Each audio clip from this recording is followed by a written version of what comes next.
नमस्कार दोस्तों, आप सभी का स्वागत है आपके अपने YouTube चैनल स्टडी टिप पर। यूपीएसआई की शुरुआत जो हम लोग किए हैं उसी क्रम में कल हम लोगों ने डिस्कस किया था नंबर सिस्टम के कुछ टॉपिक। उसी क्रम में आज बढ़ते हुए हम लोग फिर डिस्कस कर रहे हैं गुणनखंडों की संख्या निकालो, है ना। कुछ लोग सोच रहे होंगे कि समांतर श्रेणी के बाद गुणोत्तर श्रेणी नहीं बता रहे हैं, तो एक दिन में एक श्रेणी, है ना। समांतर क्लियर हो जाएगी, फिर गुणोत्तर। अभी समांतर की आपको प्रैक्टिस कराएं कम से कम 15 से 20 क्वेश्चन, तब वो एकदम कंचस्ट हो जाएगा दिमाग में, आप भूलेंगे नहीं।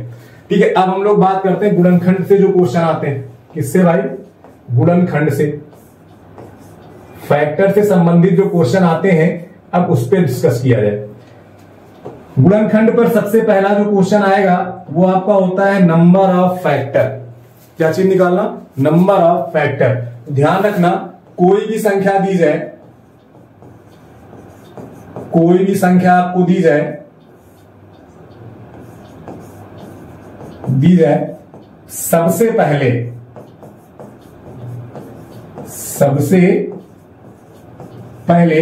उसका प्राइम फैक्टराइजेशन करना है। सबसे पहले क्या करेंगे? उसका प्राइम फैक्टराइजेशन,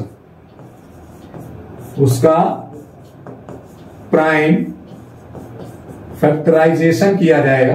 प्राइम फैक्टराइजेशन का मतलब है कि उसको सबसे छोटे छोटे टुकड़ों में तोड़ा जाएगा, यानी अभाज्य गुणनखंड बनाए जाएंगे।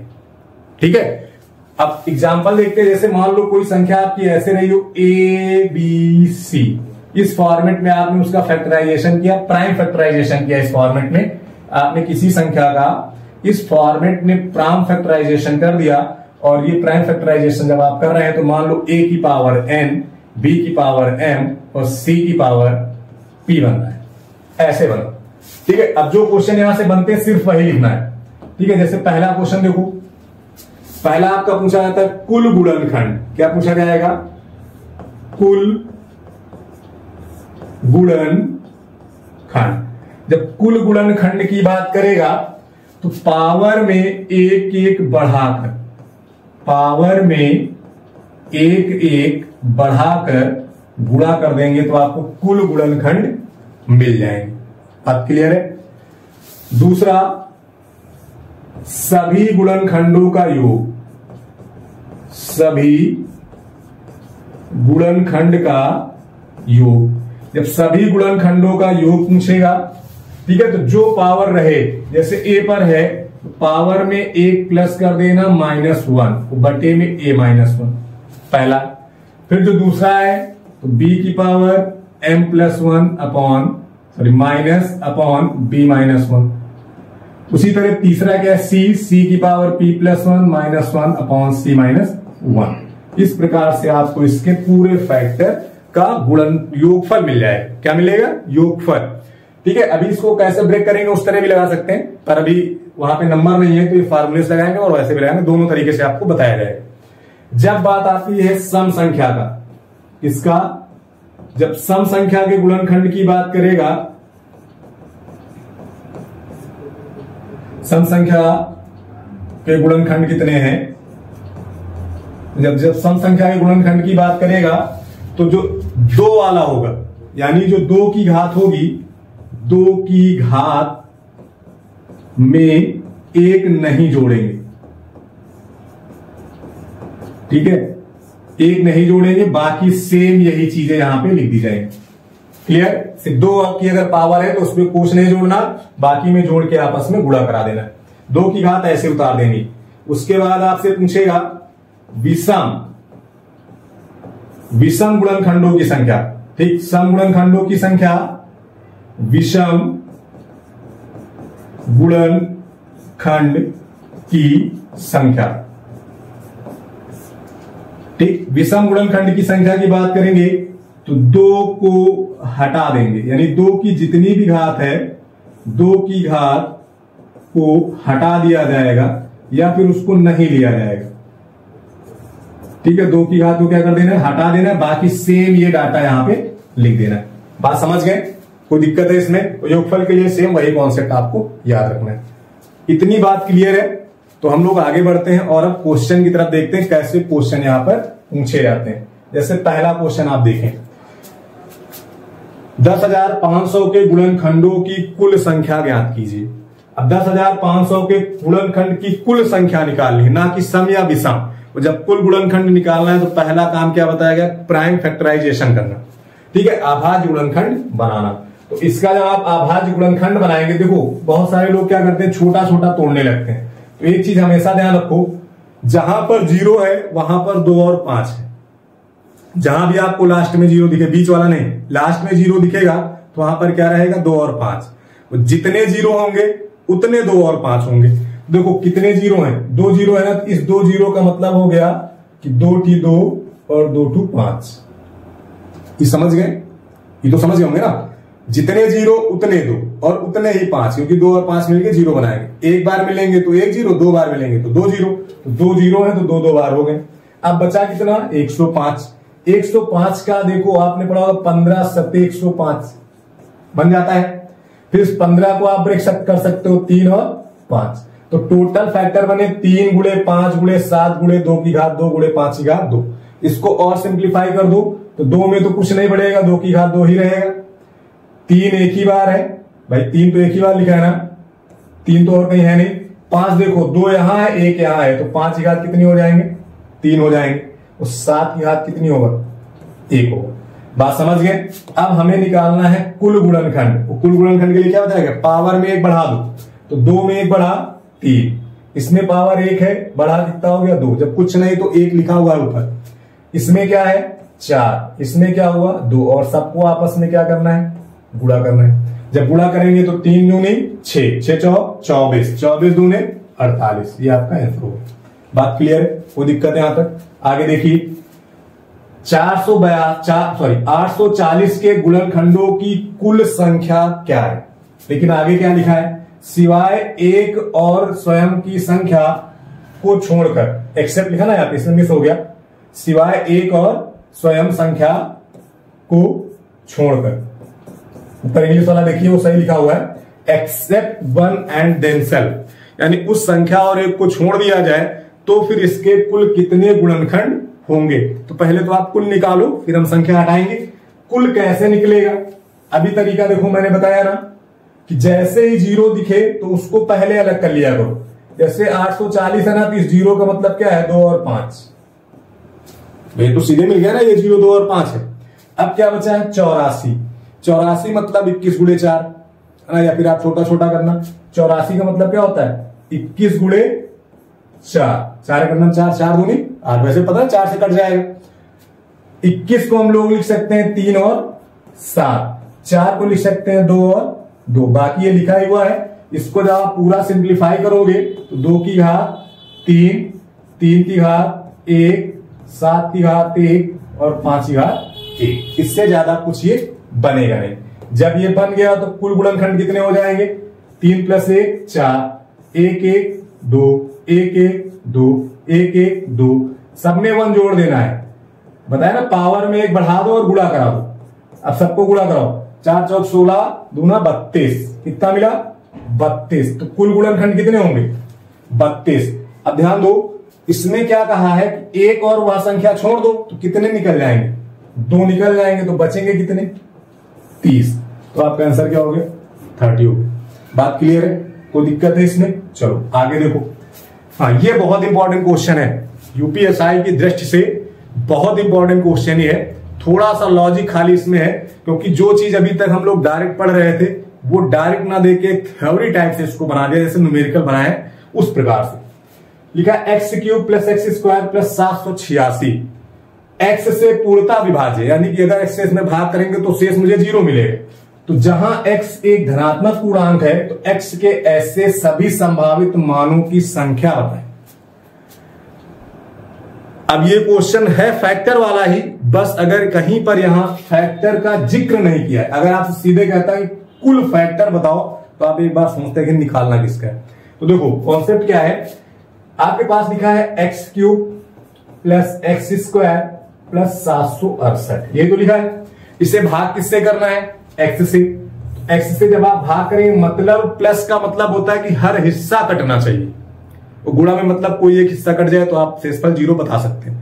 यहां पर शेषफल 0 का मतलब होगा कि ये भी कटे, ये भी कटे और ये भी कटे। अगर यही चीज गुणा में होती तो सिर्फ कोई एक संख्या कट जाए तो अपने आप शेषफल क्या बन जाता है, 0 बन जाता है। तो x से ये तो पूरा कट जाएगा भाई, कट जाएगा ना, भाग इसमें चला जाएगा, ये भी कट जाएगा, तो बचा क्या 768। तो x के हमें वो मान रखने हैं जो 768 को काट दें। तो भाई 768 को तो वही काटेंगे ना जो 768 के क्या हो, गुणनखंड हो। तो उसने इनडायरेक्ट आपसे कहा है कि आपको 768 के कुल गुणनखंड बताने हैं। तो 768 के जब आपको कुल गुणनखंड बताने हैं तो हमें 768 का क्या करना है, पहले प्राइम फैक्टराइजेशन करना है। अब सोचिए सबसे बड़ी संख्या है, 4 से काट सकते हैं इसको, 68 देखो 4 से कट जाएगा, तो 4 से काट दीजिए, या फिर आप डायरेक्ट काटना चाहें तो और बड़ी संख्या से काट सकते हो, 8 से भी कट जाएगा भाई। 8 9 72, बचेगा कितना 4, 8 6 48। तो आप चाहे सीधे 8 से काट दो, 8 9 72 और 8 6 48, 8 इतना मैंने ब्रेक किया। 96 अभी कट जाएगा ना, 16 छक्के 96। 6 को फैक्टर कर दीजिए 2 और 3 में, ये हो जाएगा 2 की घात 3, ये हो जाएगा 2 की घात 4। तो अब इसका टोटल फैक्टर कितना बन गया, 2 की घात 4 3 7 1 8 बन जाएगा, और 3 की घात 1, 3 की घात 1। कोई दिक्कत यहां तक, इतनी बात समझ में आ गई? यहां तक किसी कोई समस्या हो बताओ?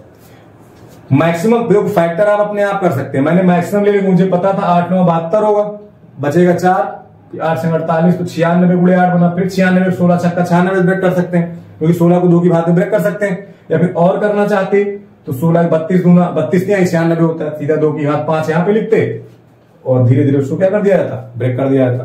अब जब ये बन गया तो देखो कुल गुणनखंड निकालने के हम लोग क्या करते हैं, पावर में 1 बढ़ाते हैं, तो +1 करेंगे 9 हो जाएगा, +1 करेंगे 2 हो जाएगा, तो 9 गुणे 2 यानी कितना हो गया 18। 9 गुणे 2 कितना हो गया 18। तो इसका आंसर जो है वो कितना होगा 18। इसको आप नोट कर लीजिए, मोस्ट इंपॉर्टेंट क्वेश्चन है, वेरी एसआई की दृष्टि से बहुत इंपॉर्टेंट क्वेश्चन है। फैक्टर का क्वेश्चन अभी तक आप ऐसा नहीं देखे होंगे कि जिसमें कहा नहीं है कहीं फैक्टर निकाला, लेकिन मुझे निकालना उसके फैक्टर ही थे। बात क्लियर है? चलो आगे देखो फिर। 4200 के सम गुणनखंडों की संख्या।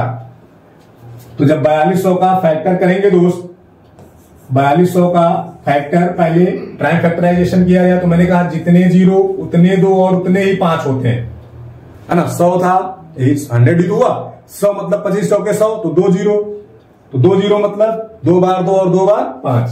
इसका फैक्टर जब आप करेंगे तो 6 और 7।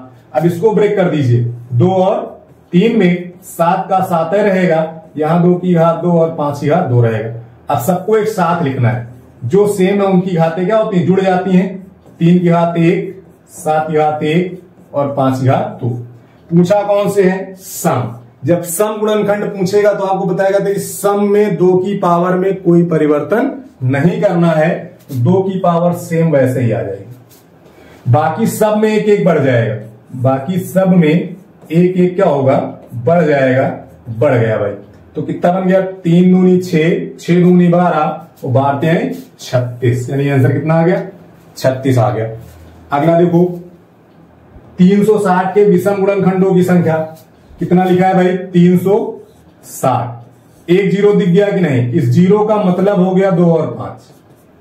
अगर 2 होते तो पावर 1 बढ़ा दिया जाता। और 36 मतलब होता है 4 गुणे 9, इसका मतलब 2 की घात 2, 3 की घात 2 और 2 और 5 यहां से मिल गया, तो टोटल ये जो बनेगा वो बन जाएगा 2 की घात 3, 3 की घात 2 और 5 की घात 1। पूछा विषम है तो 2 को पूरा हटा देना ना, विषम वाले मतलब 2 को पूरा खत्म कर दो, इसमें 1 बड़ा 3 हो गया, इसमें 1 बड़ा 2 हो गया, तो 3 दूने कितने हो गए 6 हो गए। आपका आंसर कितना हो गया 6 हो गया। बात समझ में आ गई भाई, कोई दिक्कत है इसमें, ये क्लियर हो गया। अगला क्वेश्चन देखो,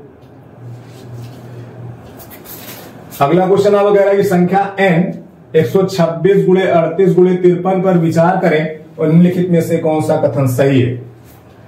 n एक विषम कारकों की संख्या 60 है, n के विषम कारकों की संख्या 60 है, n के सम कारकों की संख्या 772 है, 720 है।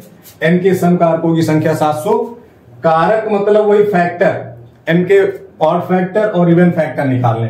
तो पहले तो भाई फैक्टर करना पड़ेगा ना, 126 गुणे 38 गुणे 53। अब बताओ 53 कैसी संख्या है? अभाज्य। पहली क्लास में आपको बताया गया था 53 और 59 उस लाइन में अभाज्य होते हैं, तो 53 का तो कोई फैक्टर होगा नहीं। 38 का फैक्टर बनेगा और क्या बनेगा? 19 गुणे 2, 19 दूना 38। 126 के भी फैक्टर होंगे, सीधे 6 से कटा, देखो 6 दूनी 12, 6 का नम 6, ऐसे लिख सकते हैं। इसको ब्रेक कर दो 3 और 7 में, इसको ब्रेक कर दो 3 और 2 में, 19 आपका 19 रहेगा और ये 2 हो जाएगा और ये 53 हो जाएगा। तो टोटल फैक्टराइजेशन आपका ये बनेगा। इसी को सिंप्लीफाई कर दो। 2 कितनी बार है? 2 बार। 3 कितनी बार है? 2 बार। 7 कितनी बार है? 1 बार। और 19 कितनी बार है? 1 बार। और 53 कितनी बार है? 1 बार। अगर कभी शंका हो तो सबको जोड़ लिया करो, 1 2 3 4 5 6 7, 4 3 7, यानी सही। अब पहले क्या निकालना? विषम कारक। तो विषम कारक निकालते समय हम 2 को क्या कर देंगे? हटा देंगे। तो विषम वाले में आपको क्या मिलेगा भाई? 2 1 3, 2 2 और 2, तो 8 3 24 आएगा। तो अगला देखो सम वाला। जब आप सम लेंगे तो ये भी आएगा। सम वाले में इसको परिवर्तन नहीं करना, 2 का 2 लिखेंगे, इधर 2 का कितना हो जाएगा? 3 हो जाएगा, इधर 2 हो जाएगा, यहां पर 2 हो जाएगा और यहां पर 2 हो जाएगा। तो 3 दूनी 6, 6 दूनी 12, 12 दूनी 24 और 24 दूना 48, 24 दूनी 48। बात समझ रहे हैं?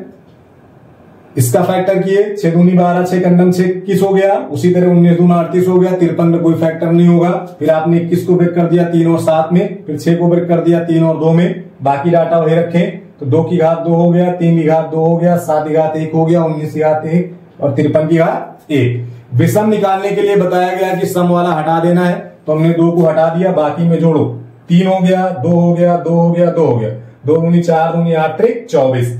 सम की बात करेगा तो 2 की घात में कोई परिवर्तन नहीं करना है, तो 2 को सेम 2 रखो, इसमें 1 बढ़ाओ, यहां 1 बढ़ाओ, यहां 1 बढ़ाओ, यहां 1 बढ़ाओ, सब में 1 बढ़ा के गुणा करा लो।